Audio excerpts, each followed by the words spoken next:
ala alihi wa sahbihi wa man tabi'ahu ila yaumiddin. Rabbi shrah li sadri wa yassir li amri wahlul 'uqdatan min lisani yafqahu qawli. Qala Allah Ta'ala, a'udzu billahi minasy syaithanir rajim. Bismillahirrahmanirrahim. Wal 'ashr innal insana lafi khusr illa alladhina amanu wa 'amilus shalihat wa tawasaw bil haqq wa tawasaw bis sabr. Teman-teman yang dirahmati Allah Subhanahu wa taala, puji syukur kepada Allah kita malam ini bisa ngumpul lagi di sini belajar bareng walaupun suasananya mungkin tidak terlalu serius seperti di dalam kelas. Niatin aja pertama kita duduk iktikaf di rumah Allah. Itu aja udah luar biasa pahalanya. Sehingga kalaupun misalnya kita duduk di sini terus dengerin tausiah nggak ngerti, tapi insya Allah ngerti karena tausiahnya nggak terlalu berat. Kalaupun kita nggak ngerti, kita tetap pertama udah dapat pahala iktikaf.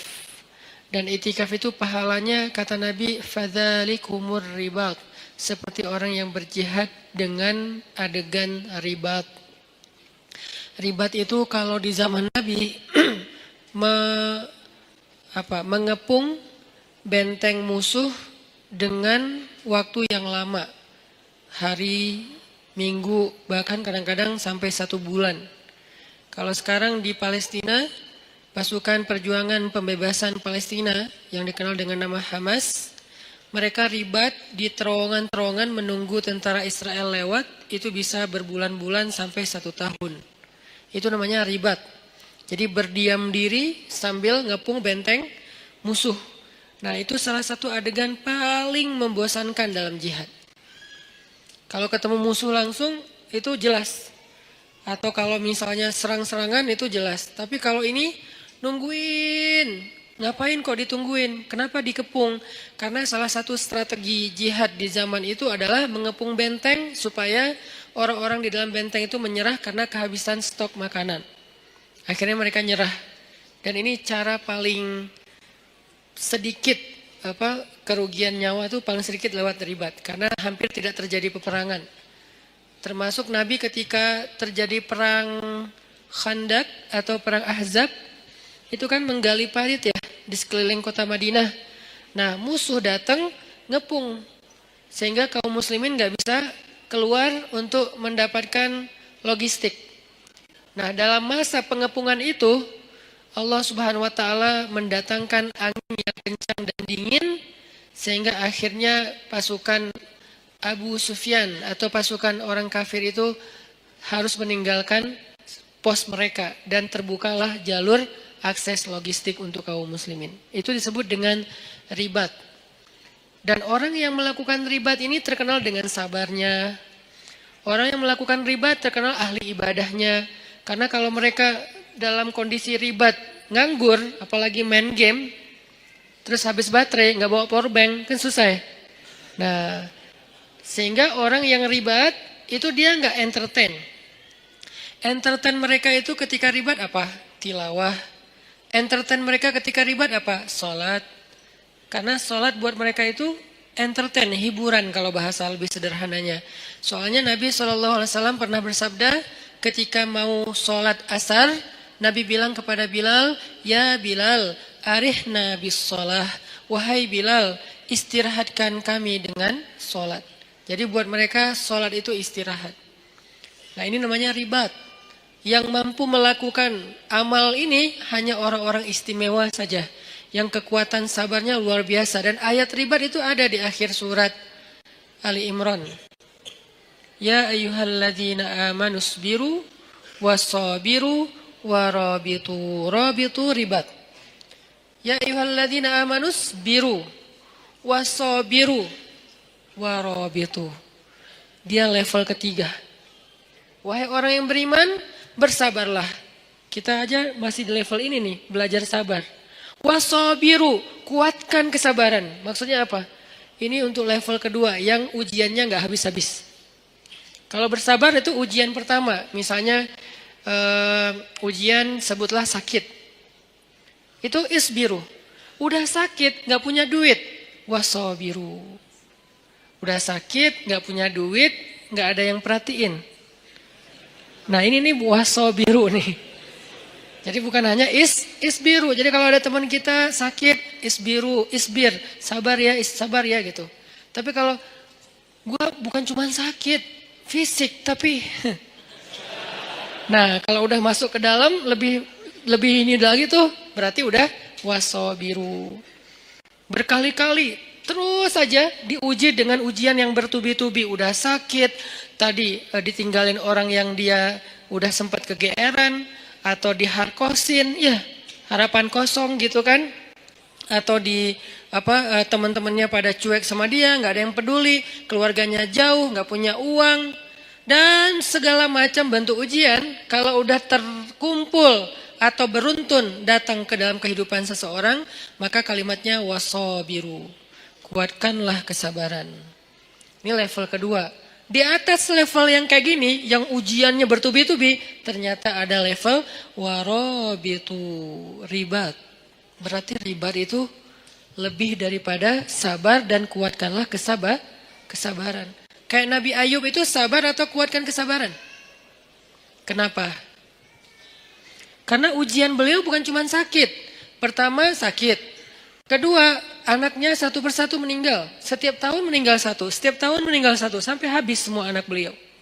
Ketiga, hartanya habis. Sampai beliau tinggal di gubuk kecil, di tempat yang sangat kayak terpencil gitu, kayak terusir gitu. Dan gak punya siapa-siapa. Yang keempat, keluarga besar beliau meninggalkan beliau kecuali istrinya. Sampai pernah saudaranya datang pengen menjenguk Nabi Ayub. Tapi mereka cuman dari luar, nggak masuk ke dalam rumah. Kenapa? Mereka ngomong dan kedengaran sama Nabi Ayub. Mereka ngomong, jangan masuk. Kenapa? Ntar ketularan. Itu kan menyinggung ya. Kadang-kadang kayak kita kena cacar ya. Kita tahu cacar itu nular. Tapi kita nggak rela ada orang ngomong kayak gitu depan kita kan. Jangan ke rumah dia lagi cacar, ntar kamu ketularan. Kan tersinggung kan? Walaupun itu nggak ada yang salah. Dia nggak ngegibah, dia nggak ngegibah sih. Salah, emang gibah sih itu mah. Karena definisi gibah sesuatu yang engkau bicarakan benar, tapi orang yang mendengarnya nggak nyaman, itu gibah. Kebenaran yang kita bicarakan, tapi orang yang mendengar itu objeknya nggak nyaman, sedih minimal kalau nggak sakit hati itu gibah. Ya berarti gibah. Nah ini kan kita nggak mau. Nah itu namanya wasobiru. Nabi Ayub dengan level yang udah luar biasa dahsyatnya ujian beliau disebut dengan kata-kata wasobiru. Tapi ribat di atasnya lagi, isbiru, wasabiru, warabitu. Sehingga orang yang iktikaf di masjid, walaupun cuma dari maghrib ke isya, karena itu waktu iktikaf paling pendek, intizarus sholah ba'da sholah, menunggu sholat setelah sholat itu yang paling gampang kan? Nunggu isya setelah maghrib. Yang paling capek nunggu subuh setelah isya. Ini Ramadan lah, Ramadan setahun sekali oke. Kalau nunggu zuhur dari subuh, kayaknya jarang. Karena kita rata-rata nggak nunggu, soalnya sibuk dengan kegiatan. Kalau dari isya sampai subuh juga jarang. Jadi paling gampang tuh nunggu isya setelah maghrib. Itu udah iktikaf. Nah siapa yang melakukan itu, kayak sekarang kita nih, sambil santai, sambil dengar ceramah, dari maghrib sampai isya, pahalanya ribat. Bukan pahala sabar, bukan pahala sabir. Bukan isbir, bukan sabiru. Bukan. Tapi rabitu, ribat. Fadzalikumur ribat. Itu disebut dengan ribat kata Nabi. Arti itu disebut dengan ribat, pahalanya kayak orang yang berjihad fi sabilillah. Maka absyiru, berbahagialah ketika kita ada di rumah Allah. Nggak ada tempat lain yang dapat pahala kayak gitu. Walaupun yang lain boleh. Saya paling nggak suka ngebandingin dalam bahasa judgment. Kalau ngebandingin dalam bahasa motivasi, boleh. Contoh bahasa ngebandingin dengan bahasa judgment gimana? Di masjid berpahala, di yang lain itu dosa. Nah ini nih judgment. Kalau memotivasi, di masjid berpahala, yang lain juga nggak apa-apa. Karena kan area mubah dalam Islam itu luas banget kan? Apa hukum nongkrong di kafe? Haram. Siapa bilang haram? Lihat dulu kafenya gimana, dia nongkrongnya ngapain. Kalau dia lakuin dosa kayak berdua-duaan, oke, jadi bukan nongkrongnya tuh, khalwatnya. Kalau dia di situ kayak berjudi, berarti judinya. Kalau dia di situ misalnya kayak menggibah, berarti kumpulan gibahnya, perkataan yang sia-sianya. Tapi kalau dia nongkrong sekedar istirahat sebentar, sekarang namanya kafe, dulu namanya warung kopi. Kenapa di warung kopi boleh, di kafe nggak boleh? Lagi-lagi kayak kemarin. Kenapa bergaul boleh, gaul nggak boleh? Ya, kita terjebak dalam diksi. Warung kopi boleh, kafe nggak boleh. Padahal sama aja, cuman istilahnya beda. Tapi kan banyak kafe yang aneh-aneh. Allah alam, di Bandung sih banyak yang nggak aneh. Keren-keren lah, artinya kafenya masih standar. Jadi saya nggak mau menjudge bahwa yang selain di masjid sia-sia, yang selain di masjid dosa, yang selain di masjid ahli neraka. Ya nggak gitu juga kali ya. Tapi di masjid terbaik, itu udah pasti. Nggak boleh diragukan dan nggak boleh diperdebatkan. Kenapa? Karena sebentar aja di masjid pahalanya udah kayak jihad. Ada gitu tempat kayak gitu di luar? Ada. Di tempat orang sakit. Siapa yang datang ke rumah sakit atau ke rumah orang yang sakit, maka dia seperti berjalan di antara taman-taman surga. Seperti berjalan di antara taman-taman surga.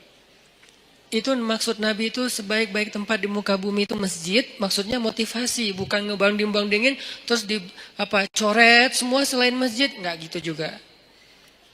Jadi buat teman-teman kadang ada yang nongkrong di mana, saya juga nongkrong. Nggak apa-apa, tapi masjid harus jadi tongkrongan favorit. Yang lain kayak gimmick atau tambahan-tambahan kayak bonus lah ya. Tapi tongkrongan paling favorit itu adalah nongkrong di masjid. Kalau ada yang nanya, di masjid kok nongkrong? Ya nongkrong itu bahasa Arabnya majelis. I'tikaf. I'tikaf itu artinya berdiam diri. Berdiam diri bahasa anak mainnya nongkrong. Ya, sama aja. Jadi ini terjemah. 1. Niatin i'tikaf. Niatnya gimana Ustadz? Saya i'tikaf. Udah selesai gitu. Nggak perlu ribet-ribet. Nggak perlu misalnya harus, cari dulu di googling, niat i'tikaf, boleh, nggak apa-apa pakai bahasa Arab, tapi kalau nggak ngerti bahasa Arab, an-niyah fil qalb, niat itu di dalam hati, ya nggak masalah juga, niatin aja, ya Allah saya lagi i'tikaf di rumah engkau, izinkan ya saya jadi tamu, diam sebagai tamu mah jangan terlalu maceh ya, loncat sana loncat sini, guling-guling, nah ini mah kalau di rumah kita ada yang kayak gitu gimana? Anak kecil aja, dede, takut pecah inilah apa segala macam. Nah, apalagi rumah Allah. Bertamu tenang, saking tenangnya sakinah. Bangun-bangun udah azan isya gitu kan ya. Jadi niatin i'tikaf. Yang kedua, niatin benar-benar dari rumah tadi tuh. Pas teman-teman berangkat ke sini, niatin ngapain? Mau thalabul ilmi, mencari ilmu. Mencari ilmu pahalanya gimana? Dari rumah ke sini dihitung sama malaikat. Berapa jaraknya? Nanti dikali sekian. Minimal kali 10. Minimal. Nggak ada yang kurang dari 10 dalam amal soleh dalam Islam tuh. Al-hasanatu bi'ashri amthaliha kata ulama. Kebaikan itu 10 kali lipat. Dan itu diambil dari hadis. Minimal 10, maksimal bighairi hisab. Nggak ada batas. Itu maksimal. Sehingga kalau kita niatin datang ke sini pengen cari ilmu, selain tadi i'tikaf nongkrong di rumah Allah, karena rumah terbaik itu rumah Allah, saya senang aja demen banget nongkrong di rumah Allah, nyaman gitu, dapat rahmat dari Allah, nah itu udah keren. Satu lagi cari ilmu, sehingga jarak dari rumah ke tempat kita ini, ke masjid, nanti dikali sekian oleh malaikat, mudah-mudahan dikalinya ribuan. Kalau dikali 1000, misalnya jaraknya kalau dari rumah saya ke sini sekitar 1 kilo, berarti saya udah lebih didekatkan ke surga 1000 kilo. Jadi saya motong jalan ke surga 1000 kilo. Dari mana hitungannya Ustaz? Dari hisab. Dari padang mahsyar. Orang lain jalan 1000 kilo, itu berapa lama? Jalan kaki 1000 kilo teh. 1000 kilo dari sini mana? Sini Surabaya itu 700 kilo. Sini Surabaya balik ke Semarang, nggak ada kerjaan. Dari sini ke Surabaya saya karena nggak tahu kalau Bali berapa ya. Dari sini ke Surabaya balik lagi ke Semarang kurang lebih lah ya 1000 kilo. Itu kira-kira kalau jalan kaki berapa lama? 2 minggu? Gimana tuh kalau jalan kaki? Capek. 2 minggu ya. Berarti sekali kita mencari ilmu, Allah menghemat jarak kita ke surga daripada mahsyar itu 2 minggu minimal. 2 minggu. Sehingga kalau misalnya kita dawam seminggu sekali kita cari ilmu dikali sekian ribu, berarti insya Allah sudah lebih cepat masuk surga 1 tahun, 2 tahun, 3 tahun, 100 tahun. Itu kalau dikali 1000, sedangkan Allah Maha Rahman, wa rahmati wasi'at. Rahmat Allah itu luas sehingga bisa aja bighairi hisab, dikalinya bisa lebih dari 1000. Ini thalabul ilmi. Dan orang yang mencari ilmu itu dinaungi oleh malaikat. Tapi kalau lagi naik motor mencari ilmu jangan lihat ke langit. Malaikat mana ya? Gak usah. Karena pasti ada malaikat lagi naungin kita. Naungin itu gimana? Menaungi dengan rahmat, dengan doa. Ya Allah beri dia kasih sayangmu, ampuni dosa dia. Beri dia kasih sayangmu, ampuni dosa dia. Yang merasa banyak dosa, cari ilmu. Yang merasa banyak dosa, duduk dalam rumah Allah. Itu didoain terus-terusan oleh malaikat. Itu aja udah keren. Belum lagi yang lain-lain. Ada doa-doa yang niat-niat yang khusus. Ya terserah, yang penting hasanah, kebaikan. Maka mudah-mudahan malam ini kita duduk di sini doang udah kemenangan. Kata Allah, ulaika ala hudam mir rabbihim wa ulaika humul muflihun. Ketika kita ala hudan berada di dalam jalannya Allah yang baik, yang benar yaitu di masjid cari ilmu, berarti muflihun, orang yang beruntung. Qad aflahal mu'minun. Dan seperti inilah harusnya kita menghabiskan usia kita. Terutama anak muda. Sehingga malam ini kita membahas tentang mager. Ini termasuk mager yang berpahala. Magernya di masjid. Gimana magernya? Nggak gerak. Santai. Ada tempat bersandar, bersandar. Tapi jangan rebutan tiang. Sedapatnya aja. Yang nggak dapat pun nggak masalah. Jangan berkecil hati. Nggak dapat tiang, jangan berkecil hati. Bisa di depan. Nanti hitungannya gimana Ustaz? Mana yang lebih utama ketika kita hadir dalam kajian ilmu? Duduk dekat tiang atau duduk dekat Ustaz? Tergantung. Kalau capek banget cari tiang. Kita harus berlapang dada dengan semua kondisi orang ya. Nggak boleh kita menjudge. Jangan-jangan yang cari tiang tuh kayaknya nggak ada niat banget nyari ilmu. Belum tentu. Kita mungkin kalau secapek dia bahkan datang juga enggak. Dia masih mending udah datang walaupun bersandar di tiang. Yang penting jangan sampai pagi, udah sampai beres taklim pulang. Ini artinya teman-teman bahwa ini termasuk diantara cara menghabiskan waktu yang paling berkah tuh. Duduk di masjid, dengerin ilmu, salah satunya, bukan satu-satunya, karena kebaikan itu banyak banget. Nah, sesuai dengan judul kita, itu kaitannya dengan wal asr ya, demi masa, innal insana lafi khusr. Manusia itu dalam kerugian illal ladzina amanu wa amilus solihat wa tawasaw bil haq wa tawasaw bis sabr. Kecuali orang yang secara yakin dia orang yang beriman, secara zahir dia orang yang beramal soleh, dan secara mental dia orang yang secara sosial dia orang yang bergaul dalam bentuk wa tawasaw bil haq wa tawasaw bis sabr. Itu orang yang beruntung. Tapi saya bicara tentang memanfaatkan waktu dengan baik. Saya mau membawa kita ke sebuah hadis Nabi SAW tentang 7 golongan yang mendapatkan naungan Allah pada hari ketika tidak ada naungan kecuali naungan Allah. Sab'atun yudhilluhumullahu fi dhillih yawma la dhilla illa dhilluh. Dan dari 7 golongan ini kita gak akan bedah satu persatu. Kita ambil satu aja, nomor 2. Kalau nomor 1 apa? Imamun adil. Imam yang adil. Imam yang adil ini siapa? Pasangan Ustadz. Bukan. Itu imam hidup. Imam yang adil. Imam yang adil itu maksudnya pemimpin. Pemimpin yang adil. Jadi dalam Islam itu pemimpin baru disebut benar itu bukan hanya soleh sendiri. Jadi kalau ngelihat pemimpin, jangan ngelihat dia rajin tilawah. Itu urusan dia dengan Allah. Itu personal. Dia rajin tahajud. Itu personal, walaupun itu keren. Tapi baru disebut dengan rasyidin, orang yang lurus ketika dia adil. Dalam Islam itu kalau ngomongin pemimpin itu rata-rata yang dibahas adalah kerjanya adil kepada rakyatnya. Bukan, oh itu pemimpin terbaik, kenapa? Ahli qiyamul lail.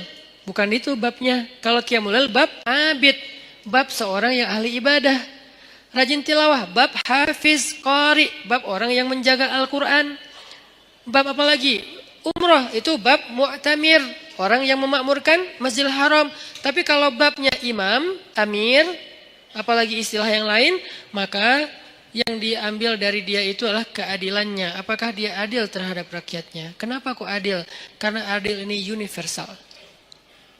Dia bukan pemimpin bagi umat Islam saja, tapi dia pemimpin bagi semua orang yang ada di dalam tempat wilayah tanggung jawab dia. Ada muslim, ada non-muslim. Apakah dia berlaku adil kepada siapapun? Adil di sini dengan makna yang sebenar-benarnya. Bukan subjektif, diinterpretasi sesuai dengan kepentingan. Bukan, dengan makna yang sebenarnya. Nah yang kedua, sebelum kita salat isya. Yang kedua, yang paling penting malam ini akan kita bahas. Syabun nasya'a fi ibadatillah. Pemuda yang tumbuh dalam ketaatan kepada Allah Subhanahu wa taala. Pertanyaannya, siapakah pemuda? Apakah kita masih termasuk pemuda? Kemudian apa yang dimaksud dengan tumbuh dalam ibadah kepada Allah? Saksikan episode setelah salat isya. Barakallahu fiik.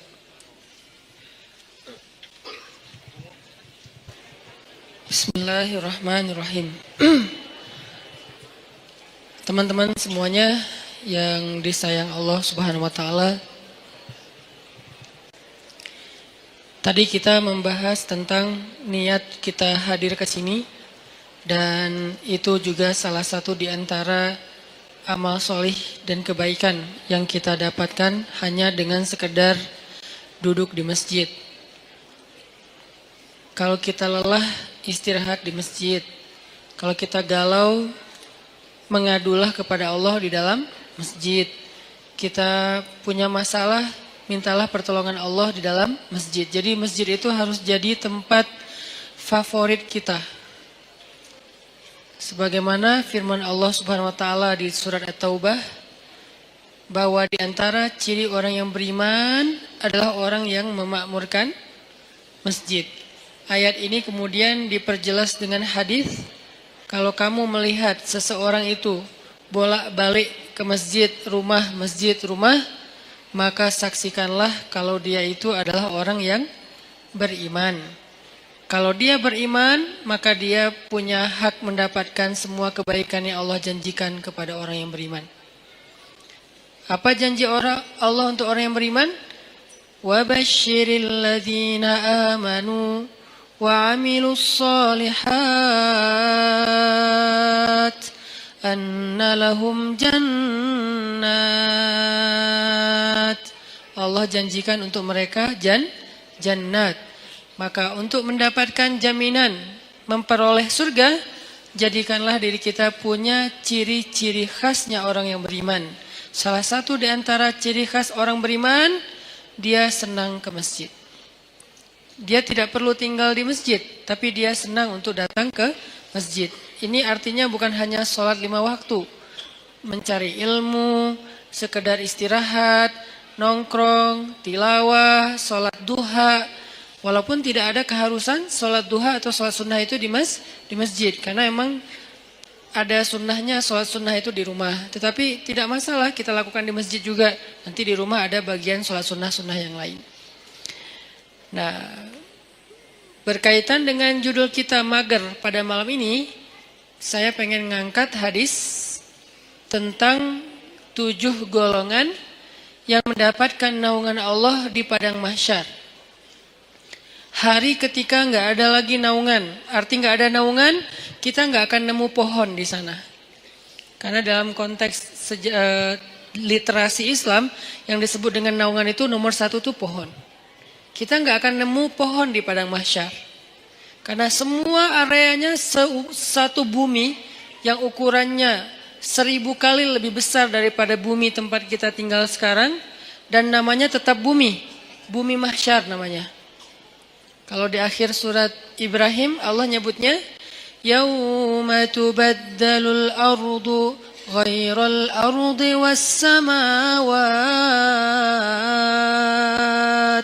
Hari ketika bumi yang lama sudah berganti dengan bumi yang baru. Earth yang lama berganti dengan earth yang baru. Earth yang baru itu disebut dengan Ardul Mahsyar. Kita nyebutnya padang mahsyar. Dalam teks Arab disebutnya Ardul Mahsyar. Terjemahan yang lebih tepatnya bumi mahsyar, planet mahsyar. Ukurannya 1000 kali lebih daripada ukuran bumi yang sekarang. Mataharinya juga berkali-kali ribu lipat lebih besar daripada matahari yang sekarang. Kebayang gak tuh panasnya kayak gimana? Dan pada masa itu, yauma la dhilla illa dhilluh. Gak ada tempat bernaung, berteduh sama sekali. Kita gak akan nemuin pohon sama sekali. Tidak ada kendaraan yang kita bisa berlindung dari cahaya matahari seperti mobil kita. Kalau orang Arab kendaraannya onta, terus di atas onta itu ditaruh semacam tenda gitu kan ya. Itu udah gak ada. Kalau dalam konteks modern, mobil. Gak ada rumah tempat kita berteduh dengan ruang ber-AC. Sama sekali gak ada. Semua tempat itu panas. Kalau di bumi sepanas apapun kita masih bisa nyari minimarket ya buat ngadem. Kita bisa nyari pohon, kita bisa mencari payung, kita bisa pakai topi, kita bisa dipayungin sama dia. Masih banyak cara gitu untuk berteduh dari matahari. Pertama mataharinya nggak panas-panas amat, keduanya banyak tempat berteduh. Nggak kebayang di padang mahsyar, matahari entah berapa kali lebih panas daripada sekarang, dan kemudian buminya juga tidak ada sama sekali kehidupan, tandus, setandus-tandusnya. Itu hari yang paling luar biasa, melelahkan. Coba teman-teman renungkan, ingat-ingat ya, dalam hidup kita pernah nggak ngejalanin satu hari yang capek banget di luar rumah? Capek banget di luar rumah. Kalau buat saya pengalaman kayak gitu tuh terjadi pas lagi haji, hari Jumat, haji besar. Saya jalan malam nih, begitu matahari terbenam, jalan dari Arafah ke Muzdalifah. Jalan ke Muzdalifah, sampai di Muzdalifah itu jalan padahal cepat sebetulnya, dekat, tapi karena crowded banget, akhirnya macetnya bukan oleh kendaraan, macet oleh manusia. Kalau di Indonesia, Bandung, Jakarta kita sering macet kendaraan, ini macetnya tuh manusia. Sampai berhenti, tapi manusia. Coba, kalau berhenti kendaraan masih mending, bisa pakai motor, bisa jalan kaki lebih cepat naik mobil daripada naik mobil. Ini orang, tapi macet, berhenti. Sampai di Muzdalifah itu udah tengah malam. Padahal kalau normalnya paling juga sejam. Sampai Muzdalifah, tengah malam. Muzdalifah langsung tepar di atas tanah, istirahat sebentar karena emang ada sunnahnya bermalam di Muzdalifah, tapi kita nggak mungkin bermalam penuh karena ngejar, karena macet, jadi kita kondisional. Istirahat sejam 2 jam di atas tanah, tidur, bangun tidur, milihin kerikil untuk lontar jamarat, jalan lagi ke Mina. Sampai di Mina udah subuh. Subuh lontar jamarat. Lontar jamarat, beres lontar jamarat langsung pulang ke Mekah, dan itu semua jalan kaki. Pulang ke Mekah buat tawaf ifadah. Nah itu sampai di Mekah itu udah menjelang zuhur. Tawaf gak usah jalan, berhenti aja, berdiri aja gitu. Itu kita tawaf sendiri, dibawa oleh arus. Jadi tawafnya gini, 7 putaran, gitu aja, muter. Karena ke bawah arus, saking padatnya manusia. Lalu beres tawaf yang kayak gitu kondisinya, udah jalan dari kemarin maghrib sampai siang nih jalan terus, tidur baru 2 jam itu juga gak jelas. Kemudian balik lagi ke Mina, karena harus masuk Mina sebelum matahari terbenam. Kalau masuk pas matahari udah terbenam, nanti kena denda. Akhirnya kita ngejar balik lagi ke Mina. Perjalanan sekitar 3 jam lebih.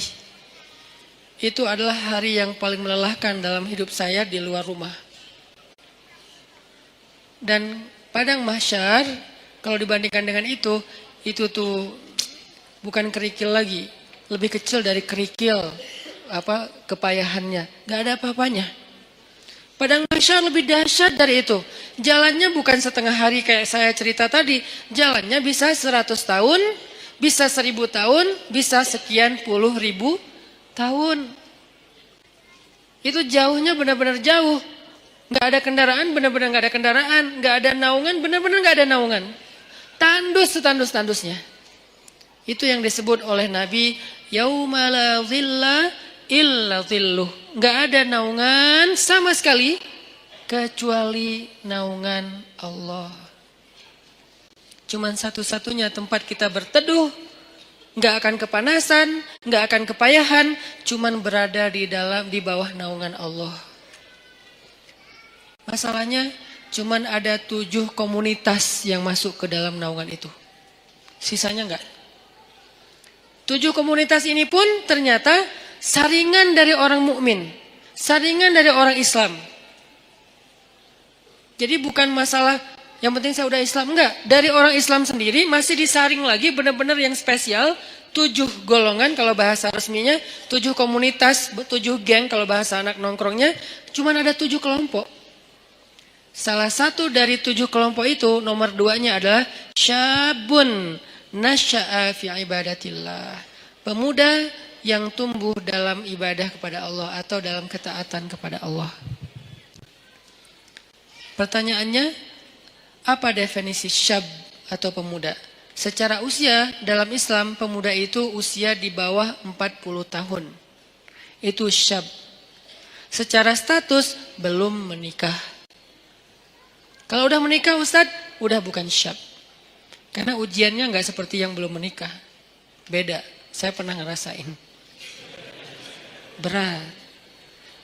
Apalagi ada satu teman saya, kemarin baru ditinggalin mantan. Mantannya nikah. Ngirim pula hasil video-video sama fotonya ke dia. Langsung udah nggak terkontrol. Langsung kita pegang rame-rame. Jangan sampai dia nyari tower. Nyari tower, ngapain lo? Mau benerin Ustadz ada yang rusak. Pura-pura ternyata mau loncat. Nah ini nih namanya ujian. Ujian ketika kita belum menikah, ujian di usia muda di bawah 40 tahun, kalau belum menikah tapi udah di atas 40 tahun, beda lagi. Usianya di bawah 40 tahun, secara status belum menikah. Karena kalau udah menikah, dia udah ngerasain ketenangan, sakinah. Litaskunu ilaiha. Supaya kalian cowok-cowok merasa tenang kepada perempuan. Udah tenang. Tapi kalau sebelum menikah, itu zulzilu. Zulzilu itu kalau dalam bahasa kita tuh gempa dengan skala 9,8 skala Richter. Itu zulzilu tuh. Sampai ada ayat zulzilu iza zulzilatil ardu, dan yang tahu banget ayat itulah jomblo. Zilzal, kehidupannya itu terguncang luar biasa. Ngelihat orang semuanya kayak dia paling sengsara di muka bumi. Ngelihat setiap orang tuh deg-degan, ngelihat cewek deg-degan. Apalagi ngelihat ceweknya crowd kayak gini gitu ya. Baru masuk di depan mall, aduh saya kok deg-degan ya. Zulzilu, guncangannya tuh luar biasa. Kalau yang udah sakinah, santai. Karena di sebelahnya ada istri. Kalau nggak ada istri, deg-degan juga. Intinya mah beda ujiannya. Karena beda ujiannya, maka beda pula rewardnya. Al-jaza ala qadril masyaqqah. Balasan Allah itu tergantung beratnya beramal. Buat yang masih sendiri, beramal itu lebih berat. Kenapa? Karena zilzal dalam di batinnya tuh kenceng. Godaannya tuh banyak. Mikirin itu nggak jelas apa yang dipikirin. Karena ya gitu, kondisinya tuh antara kayak nggak ada kejelasan status. Apalagi dia udah sendiri digantung. Kan lebih nggak jelas lagi ya. Saya gimana? berat statusnya. Nah ini nih ngeri banget ujiannya. Kalau dia nggak pegang Allah, dosanya itu bisa udah 1, 2, 3, dosa-dosa besar itu beruntun bisa dia lakuin. Udahlah kayak gitu, nggak tahu harus melampiaskan kepada yang halal, dia tinggal di antara kelompok masyarakat yang tidak terjaga, yang penuh fitnah, tinggal di kos-kosan, kos-kosannya campur cewek cowok, dan di situ itu anak-anak yang mungkin belum semuanya pada paham agama atau taat beragama, sehingga biasa aja ngobrol, keluar dari kamar itu pakai daster biasa. Itu kan zilzal kan, itu ujian yang berat. Terus harus kemana? Kalau udah nikah, pulang ke rumah. Kita pulang kemana? Zilzal kan, guncang. Gak usah diterusin kata-katanya. Masa saya harus bilang ke kamar mandi Ustadz? Enggak lah. Makanya itu kan dosa kan? Jadi dosa juga nih. Terus gimana dong? Kita harus ngapain Ustadz? Nah disitulah ujiannya. Sehingga kalau dalam kondisi kayak gitu, dia bisa istiqomah, dia bisa tetap taat kepada Allah, itu dia istimewa banget. Lebih istimewa daripada yang udah nikah. Makanya buat yang udah nikah, udah mungkin kesempatannya bukan di nomor 2, di nomor 1, nomor 3, 4, sampai 7 kan. Tapi yang nomor 2 udah lewat. Karena dia nggak dapat lagi ujian seberat syab, anak muda. Ujiannya udah nggak kayak mereka. Saya pernah dengar 2 anak muda sama-sama lagi ngobrolin tentang perasaan. Itu nggak ada yang dengar. Dua-duanya ngomong dan curhat. Lu masih mending gua. Ya itu mah nggak ada apa-apanya gua. Terus aja masih sama-sama curhat. Saking zilzalnya tuh luar biasa. Dan saya senyum-senyum aja. Ustaz kok diam aja sih? Sakinah. Beda kita, beda nasib. Malah saya panas-panasin, saya telepon istri saya. Yang gimana, apa segala macam. Wah Ustadz mas sengaja, telepon lagi sekali lagi. Kok 2 kali Ustadz? Ya gitu deh pokoknya. Wah makin zilzal mereka. Sampai ini kenapa Ustadz kita lagi gempa ya? Ini nih ujian anak muda. Makanya karena diuji kayak gini, akhirnya ya kalau dia bisa tetap istiqomah, konsisten, komitmen dengan batasan syariat, maka dia istimewa di sisi Allah. Dan juhdun, pengorbanan dia untuk menjaga diri dalam kondisi yang berat kayak gitu, itu yang Allah hargain nanti di padang mahsyar. Kesini wahai anak-anak muda, kumpul-kumpul. Yang mengikuti jejak Yahya alaihissalam, yang mengikuti jejak Maryam radhiyallahu anha. Karena mereka 2 simbol, satu lagi Yusuf alaihissalam. 3 simbol anak muda yang di masa mudanya banyak godaan. Yusuf digoda, Yahya digoda, Maryam digoda. Tapi istiqomah tidak berbuat dosa sampai Allah menentukan kebaikan setelahnya. Kebaikan Yusuf akhirnya menikah juga. Kebaikan Yahya akhirnya syahid. Kebaikan Maryam akhirnya diberikan anak tanpa punya suami. Allah menentukan nasib yang berbeda-beda. Tapi semasa mereka diuji, 3-tiganya itu simbol dari istiqomah. Benar-benar istiqomah. Keren banget tuh 3-tiganya. Maryam saking istiqomah, hampir gak kenal cowok dalam hidupnya. Hampir gak kenal cowok dalam hidupnya.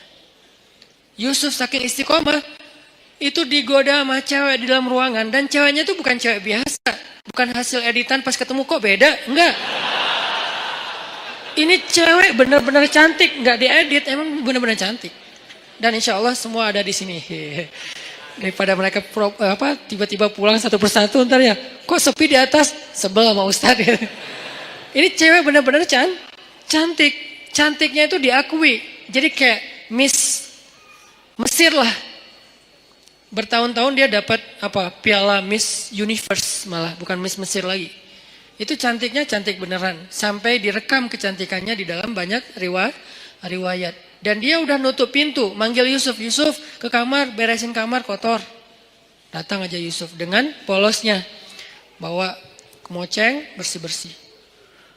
Pas sudah masuk kamar, ditutup pintunya dari dalam, dikunci.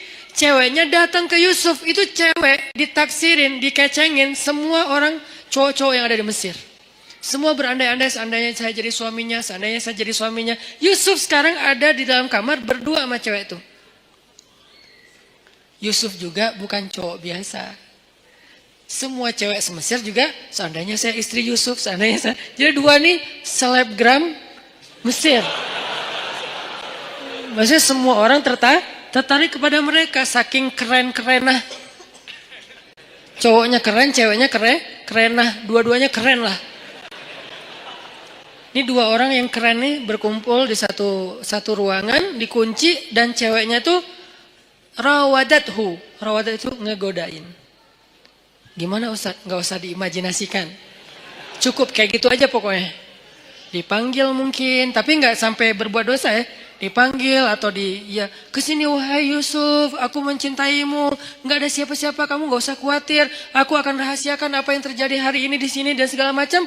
Wah itu udah luar biasa. Wahammat bihi, dia tuh bergairah kepada Yusuf. Dan Yusuf normal. Kalau nggak normal nggak ada ujian. Maaf saya nggak tertarik sama cewek. Nggak ada mas, nggak ada ujian. Jadi nggak perlu diteladanin kan, karena dia tidak wajar.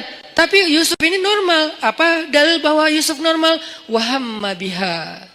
Oke, kalau kita baca Quran tuh tafsirnya tuh yang detail, kata demi kata. Wahammat bihi, wahamma biha. Yang ceweknya bergairah kepada Yusuf, yang Yusuf juga bergairah kepada cewek tersebut. Sama-sama bergairah, sama-sama tertarik. Tiba-tiba Allah tunjukin burhan, muncul wajah Yakub di depan Yusuf. Yakub dalam keadaan ekspresi sedih, gini aja. Gitu ekspresi Yakub. Sedih banget Yusuf sampai kayak gini. Jangan sampai nak, ayah bakal kecewa banget kalau kamu sampai ngelakuin ini. Buat apa ilmu yang ayah ajarin selama ini? Buat apa pengorbanan ayah selama ini? Kamu lupa dengan semua nasihat ayah. Seolah-olah ya. Tapi dalam bentuk film yang kayak 3D banget. Dan itu ada di depan muka Yusuf, disebut dengan istilah burhan kalau dalam teks ayatnya. Burhan itu tampil wajah Yakub dengan wajah sedih. Langsung Yusuf lupa sama cewek itu, lari, ditarik dari belakang. Saking kencengnya narik, sampai sobek bajunya. Banyak pelajaran sih dalam adegan ini. Salah satu pelajarannya itu tentang parenting. Tentang cara ayah mendidik anak sampai muncul burhan itu gimana. Nanti di kesempatan lain lah kita bahas. Saya dulu pernah ngisi satu materi tentang parenting. Saya cuma membahas burhan aja. Gimana caranya seorang ayah bisa ngedidik anak sampai kebayang wajah ayahnya itu ketika dia mau bikin dosa. Itu namanya udah sampai ke level burhan. Sehingga dia misalnya mau nyontek pas lagi ujian. Aduh kalau ketahuan sama ayah saya pasti dia kecewa banget. Bukan dimarahin, gak takut dimarahin. Tapi takut ngecewain. Pasti ayah kecewa banget gak jadi deh. Itu burhan tuh. Gimana sampai ayah bisa menampilkan imajinasi itu di benak anak kalau bukan dengan kasih sayang yang dalam banget? Gak bisa dengan paksaan, harus dengan kasih sayang dalam. Dan Yusuf dan Yakub adalah simbol ayah yang kasih sayangnya luar biasa. Sampai bisa munculin burhan. Tapi yang kita bahas adalah ujiannya Yusuf. Selamat. Ini nih baru disebut dengan syabun nasya'a fi ibadatillah. Tumbuhnya itu dalam keadaan taat kepada Allah. Dan ukuran taatnya apa Ustadz? Ukuran taatnya adalah tinggalkan dosa. Kalau bahasa di bio saya, sedikit dosa. Kok pakai kata sedikit? Enggak punya dosa Ustadz? Enggak boleh kita bilang enggak punya dosa. Arti sedikit dosa itu adalah dosanya yang tinggal yang kecil-kecil aja. Yang besar tinggalin. Yang kecil kenapa kok masih ada? Karena nggak sengaja, lupa. Itu kan ada pasti sisa ya. Nggak mungkin nggak. Kalau kita bilang nggak punya dosa, namanya kultus diri sendiri. Kata Allah, la tuzakku anfusakum huwa a'lamu bimanittaqo. Janganlah kalian menganggap diri kalian suci. Nggak boleh. Makanya saya bilang banyak main, banyak manfaat, banyak pahala, sedikit dosa. Itu pakai hasil renungan. Jadi bukan kok sedikit dosa. Harusnya kan nggak punya dosa. Nggak bisa. Cuma Nabi SAW yang nggak punya dosa. Sisanya sampai Abu Bakar juga punya dosa. Cuman dosa beliau sudah diampuni oleh Allah. Karena solehnya luar biasa. Kalau kita, sebagian udah diampuni, sebagian lain mungkin belum. Karena belum bertaubat benar-benar dengan nasuha. Tapi usahain tinggalkan dosa. Kita cukup ninggalin dosa aja. Itu tuh udah jadi syabun nasya'a fi ibadatillah. Kalau ibadah Ustadz, ibadah yang wajib itu udah pasti. Karena kalau kita ninggalin yang wajib berarti dosa. Gimana dengan ibadah sunnah? Tahajud, puasa sunnah, tilawah, itu bonus. Jangan sampai kita mendahulukan yang sunnah atas yang wajib dan melakukan yang haram. Itu udah salah rumusnya. Ada orang tahajud rajin, tapi dia nggak bisa jaga lisan. Ada orang tahajud rajin, tapi dia nggak bisa jaga pandangan. Yang disebut dengan syabun nasya'a fi ibadatillah dalam konteks hadis tadi, dia usahain sedikit mungkin dosanya, tinggalin dosa. Terutama dosa-dosa yang berhubungan dengan godaan di masa muda. Kalau teman-teman bisa istiqomah dalam urusan ini, urusan perasaan, urusan pergaulan yang paling berat, urusan entertain yang berlebihan, karena entertain itu ada yang masih wajar, ada juga yang berlebihan. Urusan apa lagi? Dosa-dosa maksiat seperti minum, kemudian pakai drugs dan seterusnya, atau mungkin the new drugs itu pornografi dan seterusnya. Ini bisa ditinggalkan. Udah sampai kapan Ustaz batasannya? Antara dua batasannya. Batasan status berarti menikah, batasan usia berarti 40 tahun. Kalau udah lewat 40 tahun, insya Allah ujiannya nggak seberat di bawah 40 tahun. Kalau kita bisa jaga diri di masa itu, pergaulan, perasaan gimana Ustaz? Jangan terlalu mudah jatuh hati kalau belum halal. Ustaz itu kan nggak disengaja, jangan diikutin. Kadang-kadang dia emang nggak disengaja, munculnya itu dari setan. Yuwaswisu fi sudurinas. Ih, cantik ya. Udah jangan diterusin, jangan dibahas. Begitu kita sekali klik, udah gitu dibahas, maka itu jadi sebuah episode. Jadi episode yang panjang dan endingnya air mata dan penyesalan. Biasanya. Jangan dibahas. Ustaz membahas, kan ini nasihat. Saya nggak lagi ngebahas bab-bab yang detail kayak gitu. Karena saya ini ngomong based on pengalaman ya. Karena semua kita pernah merasakan masa-masa muda yang gejolak tadi, zilzalnya, guncangannya kenceng banget. Itu tuh kalau ada kayak gitu jangan diterusin. Jangan berpikir ada orang yang dia nggak punya pacar berarti dia nggak normal. Enggak, dia normal. Cuman dia nggak menerusin. Emang dia nggak pernah kepikiran kayak apa tertarik dengan seseorang? Tertarik kalau dia normal. Cuman nggak diterusin, nggak mau dibahas, nggak mau diingat-ingat. Caranya dia menyibukkan dirinya dengan hal-hal yang positif. Bisa proyek sosial, bisa juga spiritual. Proyek sosialnya bantu orang, bikin proyek-proyek yang sifatnya healthcare kayak atau kemanusiaan kayak atau apalah, atau proyek yang sifatnya spiritual ya kayak ke masjid, itikaf, tilawah, mumpung masih muda, ya udah gua ikut program hafal Quran. Itu menyibukkan diri biar nggak sempat kepikiran yang kayak gitu-gitu. Kan kalau udah ngafal Quran habis semua tuh energi pikiran kita buat ngafalin Quran. Ya udah paksain aja diri kita datang ke sebuah lembaga penghafal Quran yang udah kayaknya mungkin paling nyaman, ada banyak. Mungkin kalau di Pemuda Hijrah ada teras tahfiz gitu ya. Datang, siapa yang daftar? Saya sungguh-sungguh pengen daftar. Udah bisa baca Quran? Belum. Ya udah mulai dari baca Quran dulu. Ya udah saya daftar tahsin, belajar tahsin. Sibukkan. Udah sibuk kayak gitu nggak sempat kepikiran lain. Kalau masih kepikiran berarti kurang sibuk. Kalau masih kepikiran berarti kurang sibuk. Cari lagi sampai sibuk. Sampai nggak sempat mikir. Itu baru namanya nasya'a, tumbuh. Jadi kalau kita bedah kata demi kata, syabun artinya tadi udah jelas pemuda. Sekarang nasya'a itu tumbuh. Artinya tumbuh itu menghabiskan waktu. Arti tumbuh menghabiskan waktu, menghabiskan usia, menghabiskan harinya. Berarti daily activity-nya apa? Daily life-nya itu apa? Kita sibukin daily life kita dengan semua yang membuat kita nggak sempat mikirin dosa. Gimana caranya? Pilih dari 3 kesibukan secara value-nya. 1, menyibukkan diri dengan yang wajib. Gimana menyibukkan diri dengan yang wajib Ustaz? Sholat 5 waktu, biar sibuk ke masjid. Kalau nggak ke masjid kan nggak terlalu sibuk ya. Tinggal wudhu, sholat di tempat kita berada. Jadi kan nggak terlalu sibuk kan. Tapi kalau biar sibuk, takes time dan lumayan effortnya lebih, wudhu ke masjid. Terus sampai di masjid, insya Allah auranya beda tuh ketimbang kita di tempat kita doang. Ini saya nggak ngomongin hukum, saya ngomongin motivasinya, fadlnya, keutamaannya. Apa? Ditasji' kalau dalam bahasa Arabnya. Ditasji' kepada kebaikan. Sibukkan. Nasya'a itu menyibukkan diri dengan sesuatu yang membuat pertumbuhannya itu semuanya atau enggak semuanya pun mayoritasnya positif. Daily life kita tuh mau diapain? Yang wajib ibadah misalnya, yang wajib orang tua misalnya, berbakti sama orang tua. Itu udah lumayan tuh ngambil waktu kita. Jadwalin. Kalau misalnya kita ngerantau, telepon, WA. Jadwalin kalau kita dekat sama orang tua tuh datang ke orang tua, ada waktu bersama dengan orang tua ngapain gitu. Keluarga kalau dengan orang tua plus dengan adik kakak atau apa. Pokoknya keluarga ini silaturahim kan. Kalau bahasa lebih ini lagi silaturahim, jalin, sibukkan dengan yang wajib. Ustadz, yang wajib udah sholat 5 waktu, telepon orang tua, tilawah sehari minimal 2 lembar. Minimal itu wajib. Di atas itu sunnah. Sejuz normalnya idealnya sejuz. Minimal 2 lembar lah sehari. Udah Ustadz, masih banyak waktu kosong. Yang sunnah. Sibukkan dengan yang sunnah. Yang sunnah apa?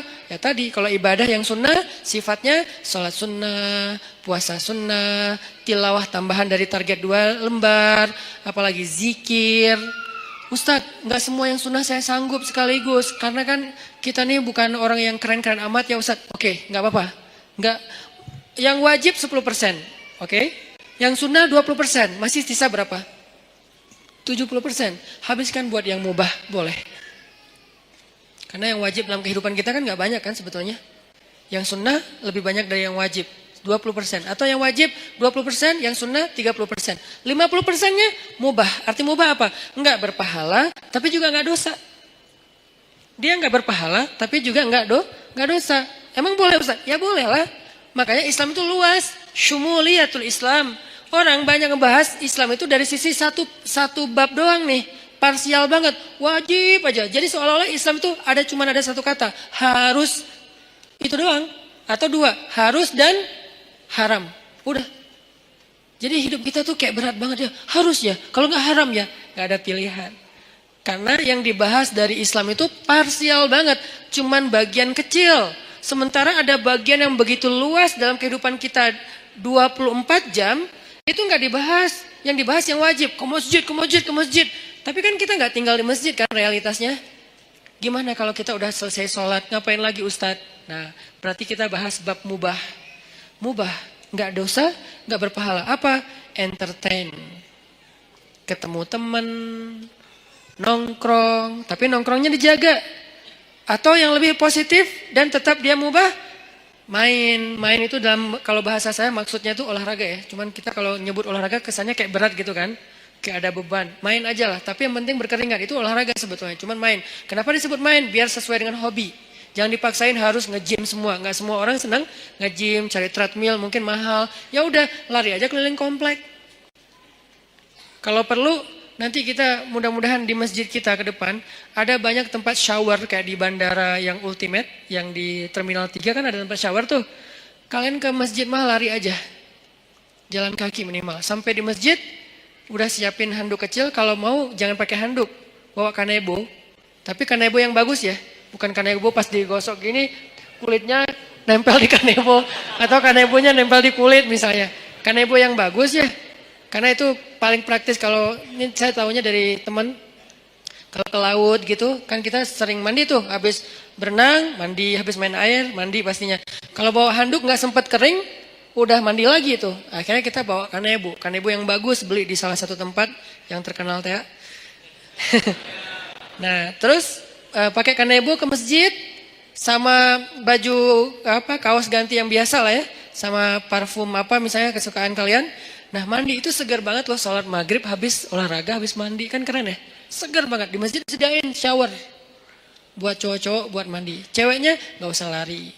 Cewek mah ada tempat sendiri, zumba kayak apa gym apa yang bagian cewek lah, minimal gym.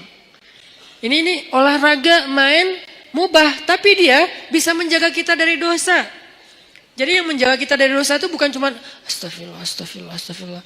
Oke, tapi kita nggak bisa astagfirullah 24 jam kan? Yang bisa menjaga diri kita dari dosa, sholat 2 rakaat. Iya, tapi kan kita nggak mungkin sholat 24 jam. Ya, harus realistis. waqi'i, harus realistis. Tapi juga tetap masali, tetap ideal. Banyak orang yang idealis tapi kurang realistis. Terlalu realistis jadinya nanti apa? Memudah-mudahkan, tasayyub. Makanya dalam Islam tuh nggak boleh kita terlalu idealis, perfeksionis, disebut dengan takalluf. Nggak boleh juga terlalu realistis sampai melupakan idealisme, disebut dengan tasayyub. Ada takalluf, ada tasayyub. Dua-duanya nggak boleh dalam Islam. Yang benar wasatiyah, dia proporsional. Proporsional, nggak boleh takalluf. Kenapa nggak boleh takalluf? Allah sendiri yang bilang, la yukallifullahu nafsan illa wus'aha. Allah tidak mentakallufkan, tidak membebankan. Artinya takalluf itu terlalu membebani diri. Jangan juga tasayyub yang terlalu meringan-ringankan masalah. Semua jadi boleh. Maka bermainlah di tengah.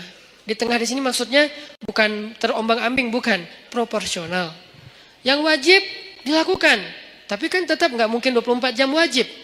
Yang sunnah dilakukan, tapi itu bonus-bonus. Maka sebagian besar usia kita itu ternyata dihabiskan untuk porsi yang ibahah, yang mubah. Apa dalilnya? Salah satu dalilnya adalah kaidah fikih.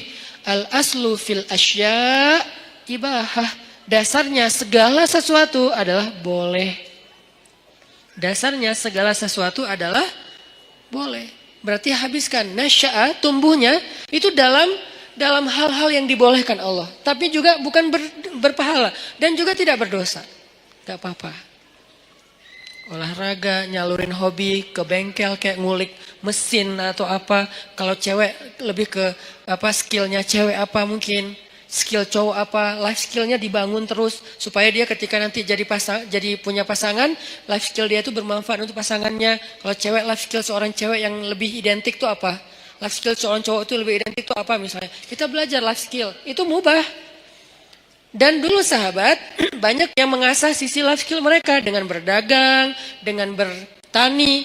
Sehingga ketika ada sebagian sahabat yang berkebun datang ke Nabi nanya soal perkebunan, Nabi bilang apa? Kalian lebih ngerti tentang masalah skill perkebunan daripada saya.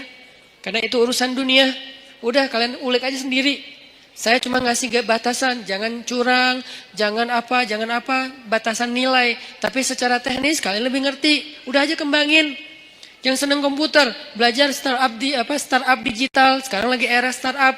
Anak-anak muda Indonesia tuh harus ngerti startup.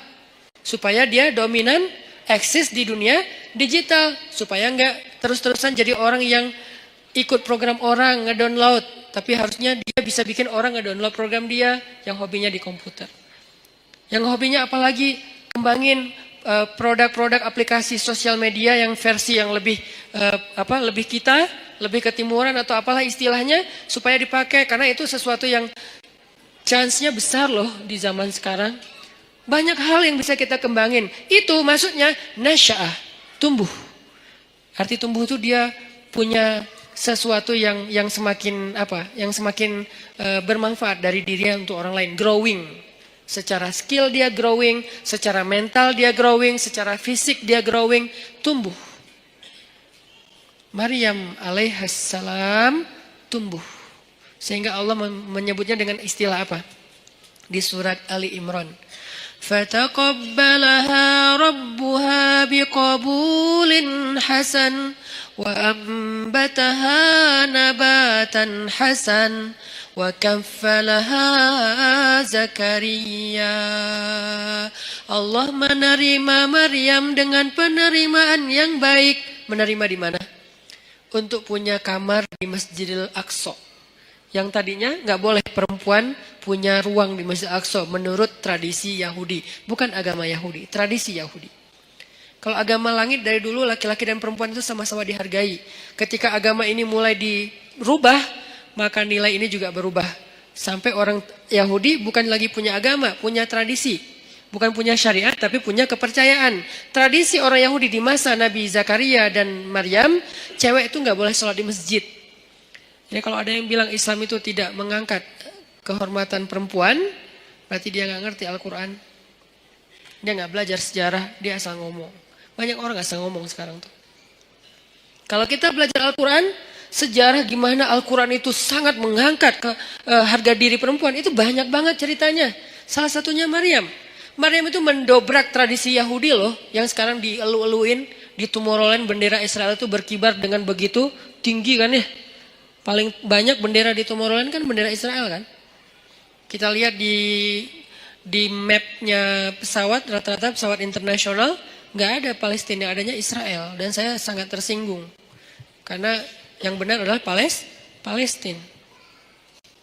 Artinya yang kita bangga-banggain, moderat lah, cerdas lah, apa segala macam. Seolah-olah mau diikutin agama mereka, tradisi mereka pelan-pelan. Justru mereka menghancurkan dan meremehkan perempuan. Perempuan dijadikan pajangan. Apakah itu yang dianggap dengan menghargai perempuan? Sesuatu yang dipajang itu kan berarti jadi barang. Yang berharga itu nggak boleh dipajang. Yang berharga itu ditaruh di box. Boxnya ditaruh di dalam sebuah peti atau di dalam sebuah loker, dalam lemari, lemarinya dikunci, kamar dikunci, pintu dikunci, gerbang digembok. Namanya safety box. Saking berharga. Karena kurang berharga di display. Siapa aja boleh nyentuh, siapa aja boleh lihat, siapa aja boleh bolak-balik. Taruh lagi, datang lagi yang baru, bolak-balik naruh lagi. Kenapa? Kurang berharga. Sekarang kalau kayak gitu, kira-kira siapa yang lebih menghargai perempuan? Yang menjaganya dengan menutupnya, dengan menjaga batasan, jangan terlalu banyak bergaul ke semua laki-laki, kecuali yang ada urusan-urusan yang penting saja. Atau yang buka-bukaan, display di banyak produk, di banyak event, di banyak festival.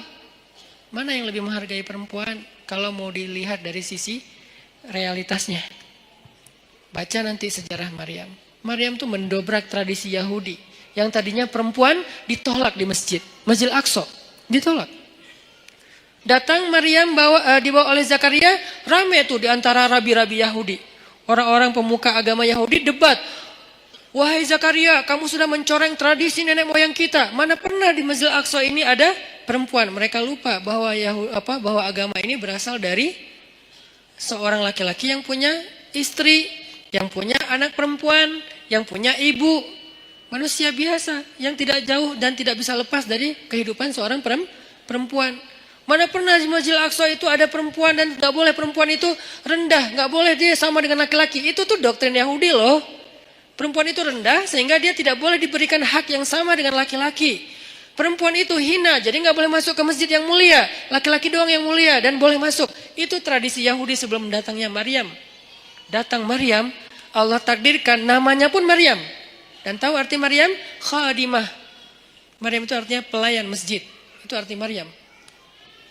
Saya memberi nama anak saya dengan kata Maryam, berharap dia melayani agama. Makanya saya kasih nama Maryam. Jadi saya tahu asal-usul nama itu, sehingga saya bangga dengan nama Maryam. Bukan, pasaran Ustadz, biarin aja. Pasaran mungkin namanya, tapi sejarahnya gak pasaran. Coba cari sejarah seperti Maryam, ada gak yang nomor 2? Gak ada, cuma ada 1. Sejarah orang kayak Maryam, ada 2-nya gak? Gak ada, cuma ada 1. Yang sekeren itu. Kalau ada sejarah yang lain, beda cerita. Khadijah, keren, beda cerita. Fatimah, keren, beda cerita. Asiyah, keren, beda cerita. Tapi yang kayak Maryam, gak ada, cuma 1. Yang paling kerennya, dahsyatnya luar biasa. Bahkan di antara 4 perempuan sempurna ini, sebagian ulama berpendapat Maryam nomor 1-nya. Jadi saya kasih nama Maryam, saya berharap ya Allah, kelak mudah-mudahan anak saya ini Maryam menjadi khadimah lidinik, menjadi pelayan untuk agamamu. Arti melayani agama, dia memperjuangkan agama dengan potensi yang dia miliki. Maryam, makanya takdirnya bernama Maryam khadimah di Masjidil Aqsa. Akhirnya debat adu dalil. Setelah adu dalil kalah nih rabi-rabi karena memang mereka bukan nabi kan, ngelawan Zakaria yang nabi, yang cerdas, yang bijaksana. Akhirnya Allah berfirman, "Fataqabbalaha Maryam biqabulin hasanin." Allah menerima Maryam dengan penerimaan yang baik. Maksudnya Allah memuliakan Maryam. Berubahlah tradisi Yahudi sejak saat itu. Sejak Maryam masuk ke Masjid Al-Aqsa, perempuan-perempuan Yahudi mulai boleh masuk ke Masjid Al-Aqsa. Alasannya, tuh Maryam boleh, masa kami nggak boleh? Akhirnya boleh. Ini sejarah gimana agama-agama langit yang ditutup dan disempurnakan dengan Islam sangat menghargai perempuan.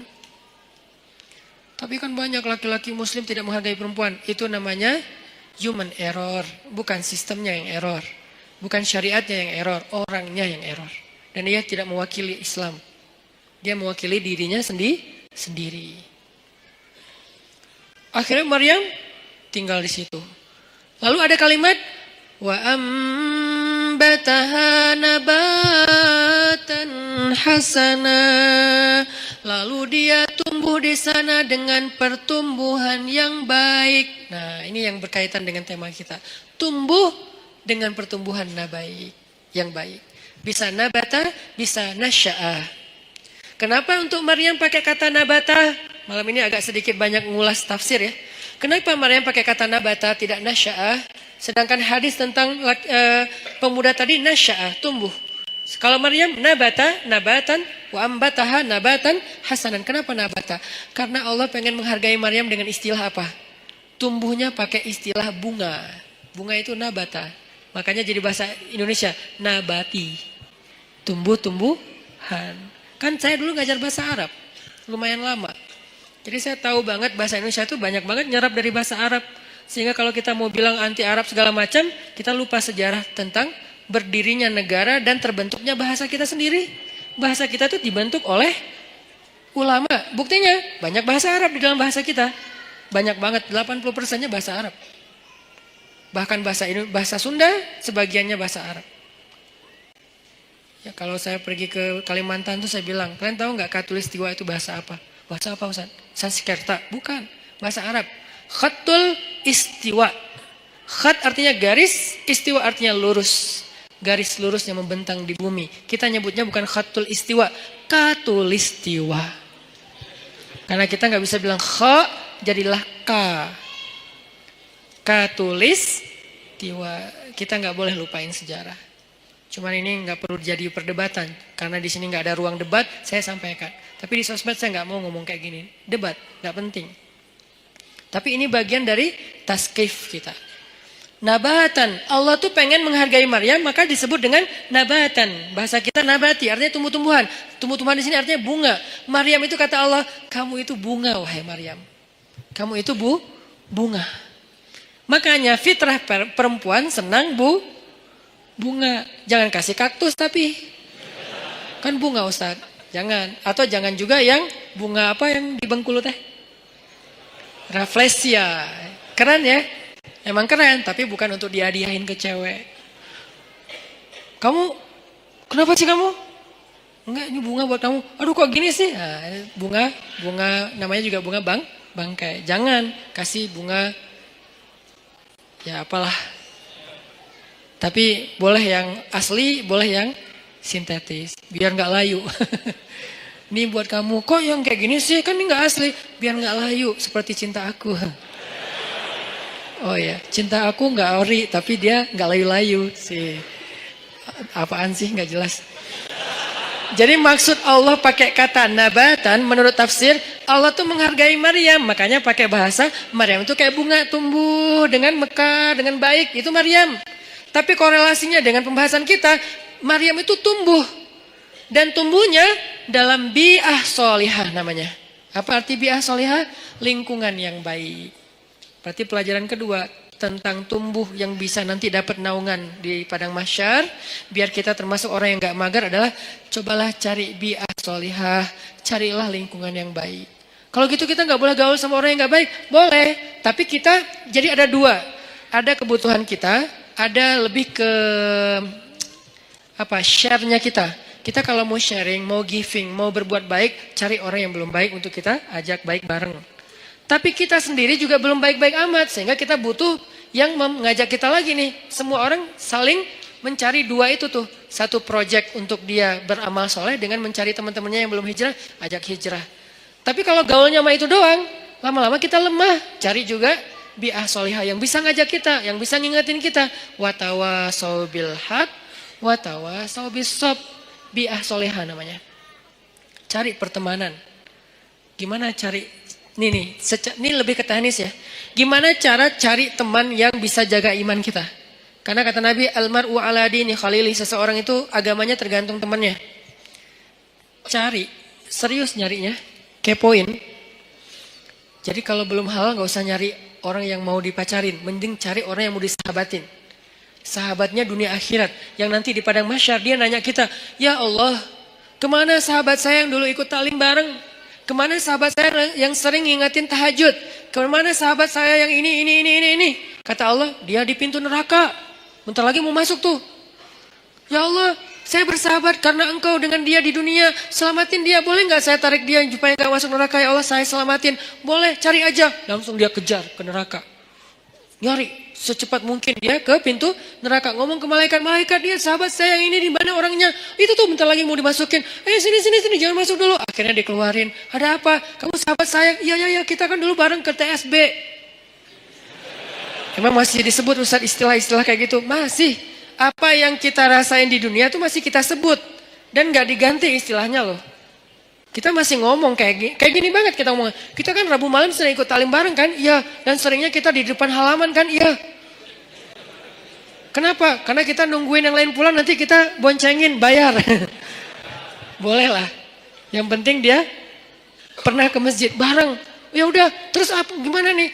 Allah memberi izin saya untuk menyelamatkan kamu dari neraka. Masuk. Nah, ini orang kayak gini harus dicari.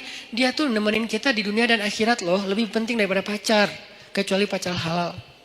Kalau pacar halal udah gak ada lah yang bisa dibandingin ya. Udahlah terbaik itu mah. Tapi kalau ini mah beda project. Pacar halal kan untuk membahagiakan kita ya. Kalau ini untuk menyelamatkan kita. Bukan membahagiakan. Mungkin dia gak akan ngebahagiain kita. Jangan berharap kita bahagia bareng dengan dia. Aneh. Ustaz saya udah bahagia dengan dia. Aneh ya. Dia nyelamatin agama kita. Maksudnya nyelamatin kita dari dosa. Nyelamatin kita dari pas lagi kayak futur, istilah anak-anak aktivis teh. Futur itu pas lagi down, ya drop imannya itu. Dia nyelamatin. Caranya gimana? Cari orangnya yang agamanya bagus. Arti agamanya bagus. Dia tuh kayak lebih stabil kesolehannya daripada kita. Walaupun dia bukan orang yang suci. Kalau dia berbuat salah sesekali jangan langsung pundung. Wah ternyata sama aja. Udahlah saya cari yang lain. Nggak ada orang yang suci. Susah nyarinya dan gak akan ketemu. Mau balik lagi ke zaman Nabi, gak mungkin. Jadi cari orang yang lebih stabil ibadah atau agamanya dari kita. Ada orang kayak gitu, udah pegang tuh. Deketin dia. Bujuk dia, biar dia mau bersahabat dengan kita. Bujuk pakai apa aja, kasih hadiah, kayak bantu dia ketika dia ada masalah. Saya punya teman kayak gitu beberapa orang. Sengaja saya pegang banget tuh. Salah satunya ada di Tasik. Yang dulu sempat tinggal di Bandung, beliau pernah jadi supir angkot.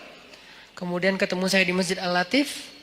Kemudian kenalan, beliau jadi curhat. Saya kerja di angkot sekarang udah mulai agak susah dapat pelanggannya, udah sepi angkot sekarang Ustaz. Ya udah, yuk kita usaha yang lain. Bikin usaha bareng dia, jual pulsa yang 60 cabang itu bareng dia. Biar dia terdongkrak lah ke penghasilannya. Udah gitu main di mobil, jual beli mobil bekas juga bareng dengan dia. Sampai akhirnya dia jual kue keliling pakai motor. Motornya saya hadiahin motornya. Butuh apa? Oh ya kayak lebih enak daripada jual beli mobil bekas. Karena kita berapa kali jual beli mobil bekas rugi. Gak tahu cara milih mobil, ketipu aja ya. Jadi akhirnya udahlah, kita gak usah jual beli mobil bekas gitu ya. Mending kita yang lain aja. Apa dong gitu. Akhirnya dia mikir-mikir, dia survei. Udah saya mau jual roti aja, naruh-naruh di warung. Kan butuh kendaraan. Saya kasih hadiah motor. Gak mahal sih, semampu saya waktu itu beli motor bekas, saya kasih ini Pak pakai aja motornya. Wah alhamdulillah Ustaz, alhamdulillah. Doa, nah doain ini yang saya nunggu-nunggu nih. Semoga Ustaz rezekinya bertambah dan segala macam. Benar, langsung Allah buktikan. Semoga makin bahagia, benar. Langsung, suamiku keren banget sih. Gitu. Itu tuh kan yang paling berharga ya, dihargain cewek kan. Itu tuh benar. Jadi dia saya jaga. Dia akhirnya mungkin karena ya Allah yang lebih tahu yang terbaik.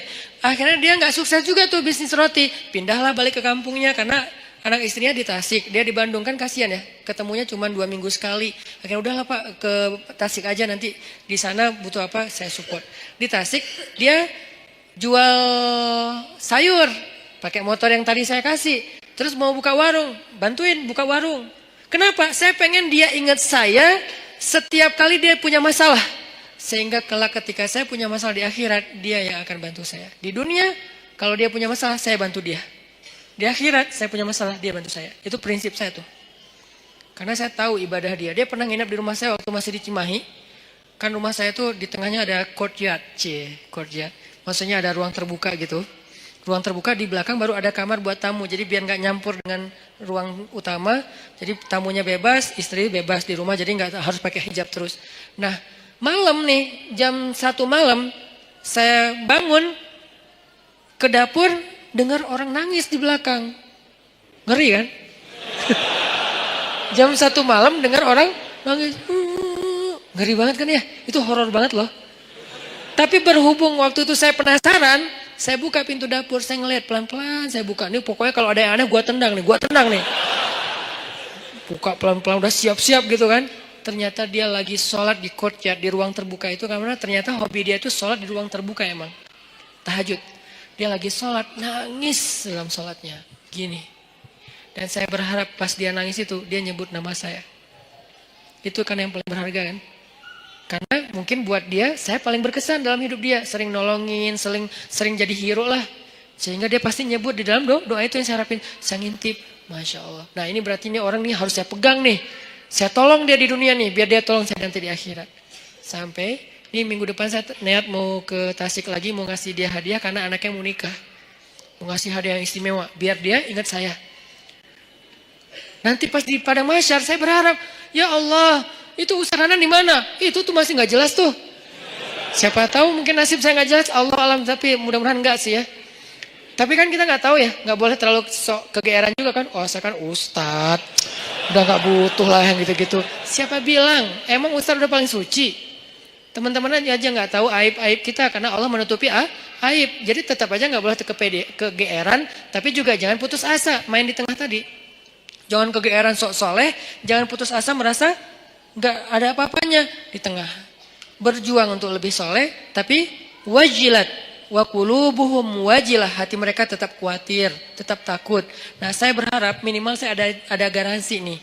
Begitu saya agak-agak ada rada-rada aneh-aneh nih di padang mahsyar, dia ngomong ke Allah, ya Allah, dulu saya motor dikasih sama dia, warung saya disupport sama dia, saya keluar dari angkot dulu gara-gara dia. Makanya saya hidup nggak jelas di dunia teh. Gara-gara dia semua nih. Ya Allah, dia udah banyak nolongin saya. Tolong dia dong ya Allah. Boleh nggak saya tolongin dia? Karena nih orang benar-benar ahli ibadah. Saya bareng dengan dia pernah jadi driver saya juga. Bareng dengan dia nyetir ke Jakarta. Ke Sukabumi. Kita ada acara di Sukabumi, dia nyetir. Pak, bantuin saya nyetir. Oke, nyetir. Di mobil, saya tilawah surat Al-Muluk. Murajaah hafalan lah. Tabarakalladzi biyadihil mulku wa huwa ala kulli syai'in qadir. Wa laqad zayyana as-samaa'a ad-dunya bimasabih wa ja'alnaha rujuman lisyayatin wa a'tadna lahum 'adzabas sa'ir.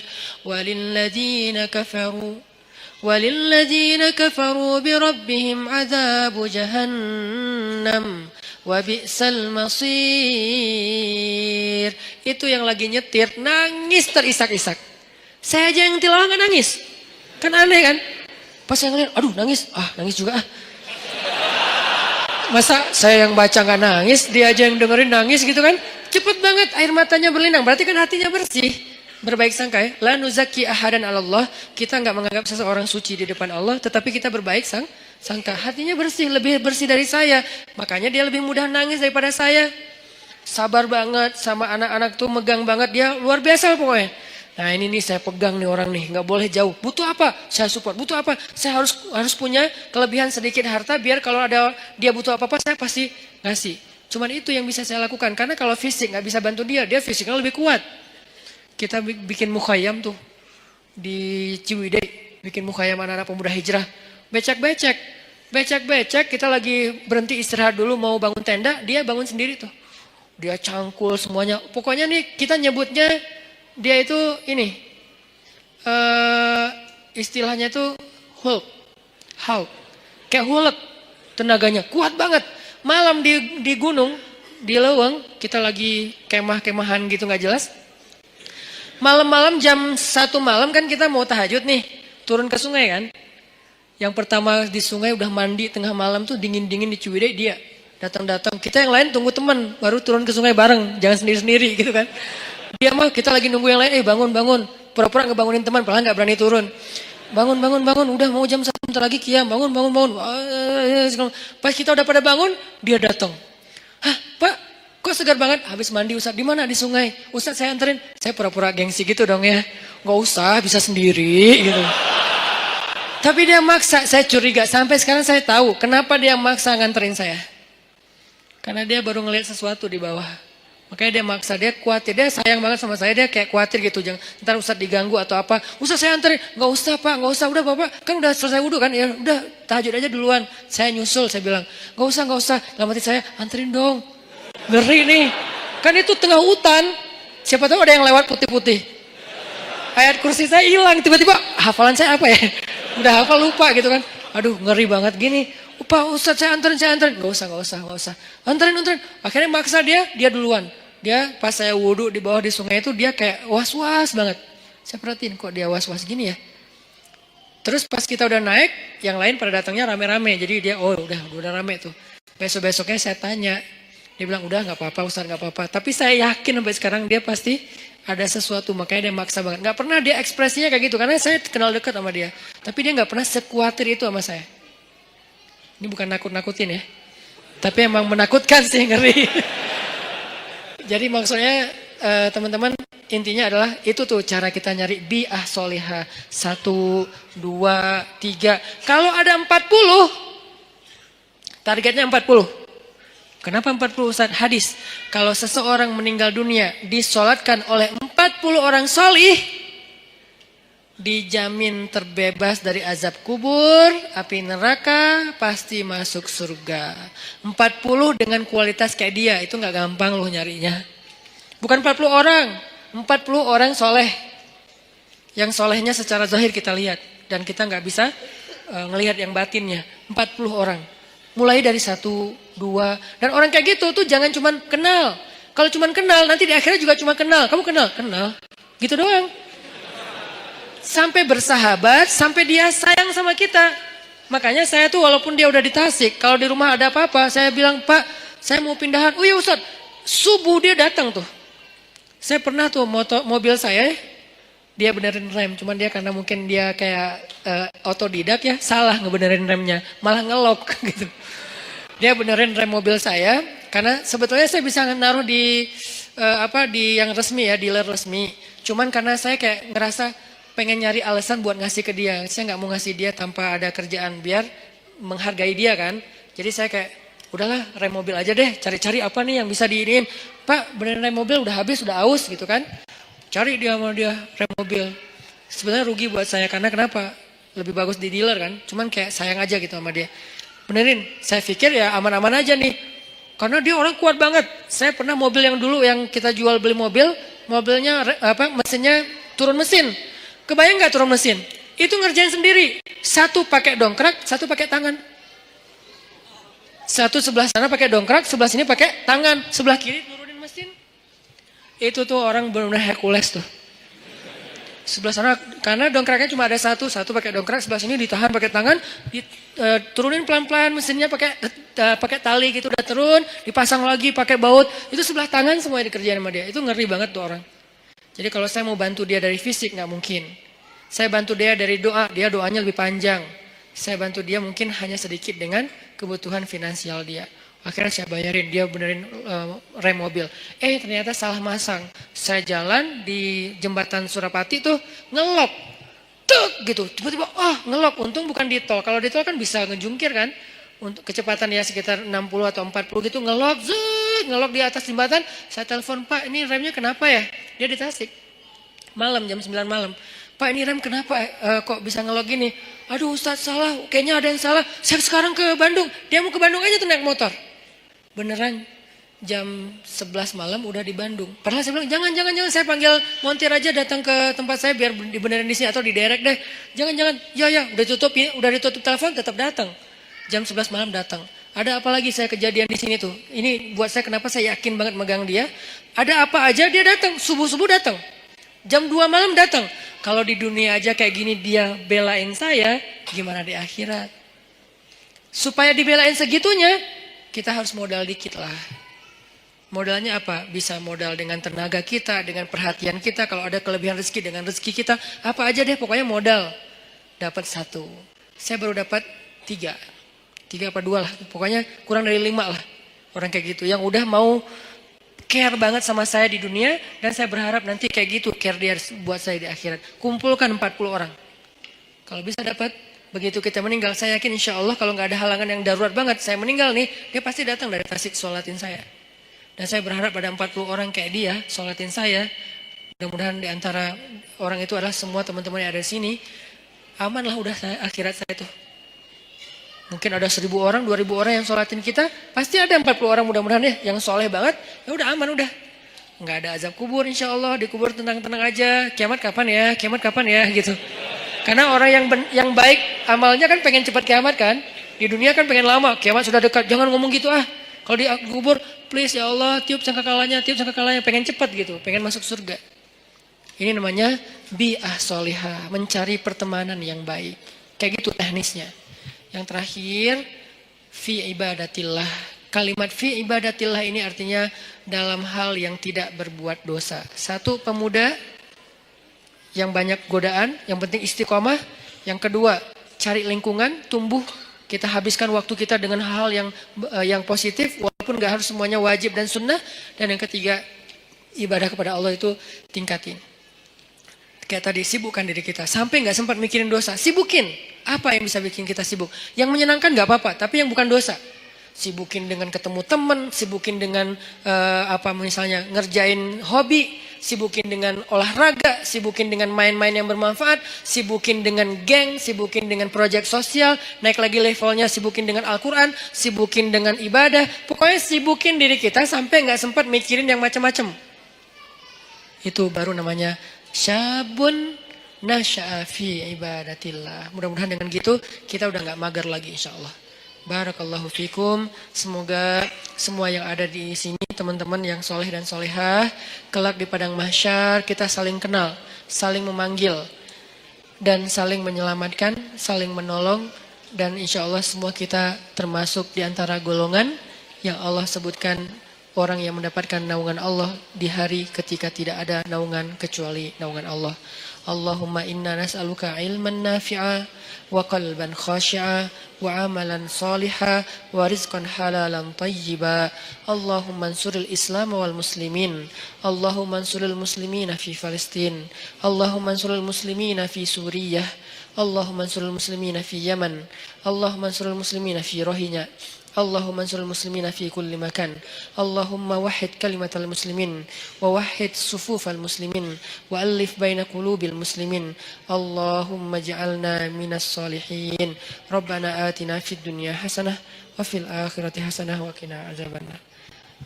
Barakallahu fikum, billahi taufiq wal hidayah. Wassalamualaikum warahmatullahi wabarakatuh.